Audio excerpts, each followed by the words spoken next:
Sa sandaling pumikit ang mga mata ni Chendo, agad siyang dinala ng kanyang kamalayan sa loob ng misteryosong crystal space. Sa loob ng dimensyong ito, malinaw niyang naramdaman ang pagyanig ng paligid, isang babala na paparating na ang ikapitong alon ng mga halimaw. Hindi nagtagal, isa-isa nang lumitaw mula sa kadiliman ang dambuhalang mga nilalang na may hawak na mabibigat na sandata. Doon niya tuluyang napagtanto na nagsimula na nga ang ikapitong wave, at hindi niya mapigil ang mapansin ang kakaiba at nakapangangilabot na anyo ng mga armas na dala ng mga ito. Maya-maya pa ay isang abiso ang kuminang sa kanyang isipan, ang mga halimaw na ito ay tinatawag na Two-Faced Three-Knife Bear, at ang kanilang life intensity ay nasa mapanganib na antas 7. Hindi nag-aksaya ng oras ang isa sa mga oso at agad na sumugod ng buong lakas kay Chendo. Mabilis itong sinalag ni Chendo gamit ang kanyang espada, ngunit sa unang salpukan pa lamang ng kanilang mga sandata ay naramdaman niya ang pambihirang bigat nito. Napagtanto niya na napakalakas ng nilalang na ito sa aspeto ng brute force, kaya naman agad siyang nagpasya na baguhin ang kanyang taktika at umatake mula sa ibang anggulo. Tumalon siya ng mataas upang umiwas at maghanap ng pagkakataon para sa isang counter-attack, ngunit laking gulat niya nang makita niyang may mata rin ang oso sa likod ng ulo nito na nakatitig sa kanya habang siya ay nasa ere. Bahagya siyang nabahala, at doon niya tuluyang naunawaan kung bakit ito tinaguri ang Two-Faced. Bago pa man siya makagawa ng panibagong kilos, mabilis na sumunod ang nilalang at sinubukang atakehin siya habang wala pa siyang tantungan, ngunit sa husay ni Chendo ay muli niya itong nailegan at maayos na nakalapag sa lupa. Habang inaayos ang kanyang paghinga, naging malinaw sa kanyang isipan ang kanyang layunin. Alam niya na kung nais niyang makausad ng maayos sa kompetisyon sa susunod na araw, kailangan niyang pabagsakin ang lahat ng halimaw na ito ngayong gabi upang mapataas ang kanyang antas ng karanasan at lakas. Muli siyang kumilos at sa isang mabilis na iglap ay sumugod siya sa kalaban. Sinimulan niyang puntiryahin ang leeg nito, ngunit napansin niyang hindi man lamang ito nag-abalang protektahan ang bahaging iyon, isang senyales na hindi iyon ang kahinaan nito. Sinubukan din niyang atakihin ang ulo, ngunit tila wala rin itong epekto. Doon niya napansin ang isang kakaibang pattern, ang halimaw ay puro atake lamang at tila walang pakialam sa sarili nitong depensa. Sa kanyang isipan, kung ganoon ang kilos nito, malamang ay hindi rin ang puso ang sentro ng buhay nito. Sinubukan ni Chendo na atakihin ang iba't ibang bahagi ng katawan ng dambuhalang oso, ngunit kahit anong lakas ng kanyang mga was-iwas ay hindi niya ito mapatamba. Habang mabilis na nag-iisip ng susunod na hakbang, isang oso ang biglang sumugod mula sa kanyang likuran ng walang babala. Agad niya itong nasalag, at sa sandali ng kanilang paglalapit ay napansin ni Chendo ang isang kakaibang galaw. Ang buntot ng nilalang ay tila bakusang umiiwas at pilit na pinuprotektahan sa bawat galaw nito. Doon niya nakuha ang sagot na kanyang hinahanap. Ang buntot ang kanilang tunay na kahinaan.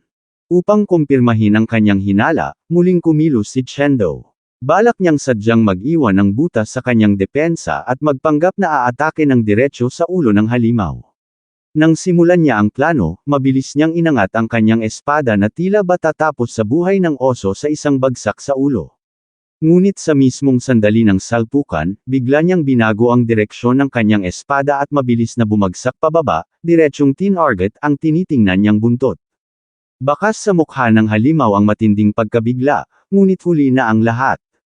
Sa isang malinis at mabilis na hiwa, tuluyang naputol ni Chendo ang buntot nito.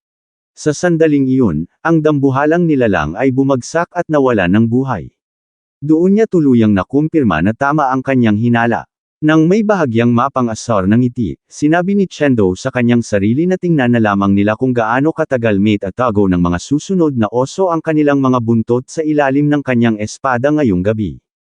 Samantala, lumipat ang eksena sa labas ng Crystal Space. Nagtanong si Zhou Xiaogu kay Teacher Zhang nang may halong kuryosidad kung bakit sila bigla ang pinatawag sa oras na iyon. Tumugon si Teacher Zhang nang may seryosong tono at itinanong kung naaalala pa ba nila ang team mula sa Liang City na kanilang nakalaban kanina sa kompetisyon. Agad na sumagot si Zhou Xiaogu, oo, naaalala niya raw ito, ang team na mayroong isang tier isang perfect expert. Sa loob ng isang pribadong silid, seryosong ibinahagi ni Teacher Zhang ang isang mahalagang balita. Sinabi niya na ang pangalan ng estudyanteng mula sa Liang City ay si Chendo. Ayon sa pinakabagong impormasyon na kanilang nakalap, ang binatang ito ang maaaring maging pinakamalaking hadlang sa kanilang landas patungo sa inaasam na kampyonato. Binigyang diin ni Teacher Zhang na kahit nagmula lamang si Chendo sa isang maliit na lungsod, hinding-hindi ito maaaring maliitin. Sa sarili nitong pambihirang lakas, nagawa nitong mag-isang pasukin at linisin ang isang medium-sized na lungga ng mga lobo, isang gawaing karaniwang kinakailangan ng isang buong squad. Dahil sa narinig, hindi napigilan ni Zhou Xiaogo ang magulat. Agad siyang napatanong kung totoo ba ang impormasyong ito, at kung ang lakas ba ni Chendo ay nasa limit na ng tier 1. Sumagot si Teacher Zhang na marahil ay hindi pa ito umaabot sa sukdulan ng antas, ngunit tiyak na ang pag-unawa ni Chendo sa martial arts ay umabot na sa yugto ng comprehension by analogy. Gayunpaman, hindi pa rin sila nakasisiguro kung ang bata ay pumasok na ba sa tinatawag na form o intent level. Nabahala naman si Ku Zhongchan habang pinoproseso ang mga detalye. Ayon sa kanya, kung ganoon nga ang kalagayan, tila kapantay na ni Chendo ang kasalukuyang martial arts state ni Zhou Xiaogo. Muling nagsalita si Teacher Zhang upang ipaliwanag ang layunin ng kanilang pagpupulong.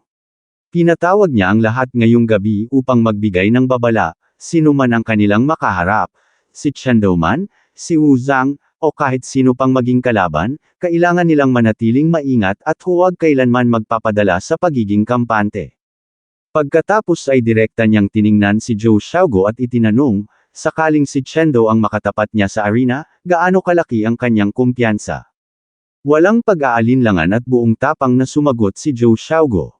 Nanindigan siya sa kanyang naunang pahayag, ang ika-10 sunod na kampyonato ng High City para sa taong ito ay walang magiging butas, at tiyak nilang makukuha ang tropeyo. Kinabukasan, ang atmosfera sa tournament ay lalong naging mainit. Sa loob ng isang malaking silid, makikita ang bulletin board kung saan malinaw na nakalagay ang mga panimulang patakaran para sa round 2. Ipinaliwanag ng opisyal na guro na ang ikalawang round ay gagamit na ng 1v1 na format. Mayroon itong limitasyon na antas 5 para sa life intensity, at tinitiyak ng sistema na hindi muna magtatapat ang mga magkakakamping kalahok sa unang bahagi. Ipinakita sa screen ang brutal na elimination process, mula sa 150 kalahok, magkakaroon ng tapatan hanggang sa matira ang 75. Ang mga natira ay muling maglalaban hanggang sa maging 38, at mula roon ay muling sasalain hanggang sa maging 19 na lamang sila. Mula sa piling 19 na iyon, doon na magsisimula ang bakbakan upang matukoy ang prestihiyosong top 10. Magkakaroon ng 4 na sunod-sunod na elimination rounds, at ang huling 10 matitira ang siyang mag-a-advance sa final sa susunod na araw.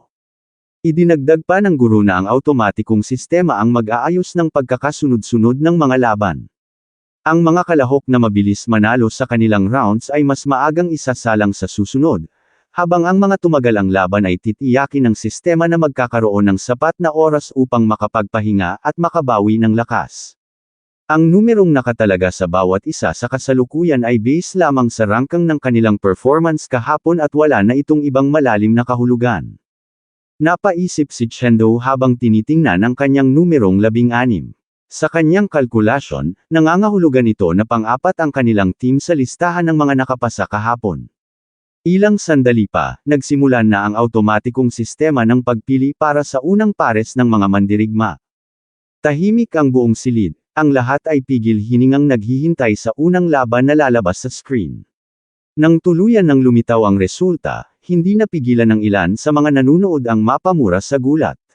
Ang unang laban pa lamang ay maituturing na agad na napakabigat at bihira, isang tagpong halos himala kung mangyari sa simula pa lamang ng elimination. Perfect laban sa perfect. Nagliwanag ang screen at ipinakita ang pangalan ng dalawang higanti na agad magtatapat, mula sa pambato ng High City team na si Zhou Xiaogo, laban sa pambato ng Lu City team na si Wu Zhang. Ito na po nagtatapos ang ating kabanata, abangan ang mga susunod pa nating upload. Huwag din kakalimutang mag-like, share, subscribe at i-click ang notification bell, para lagi kayong updated sa mga susunod pa nating mga video.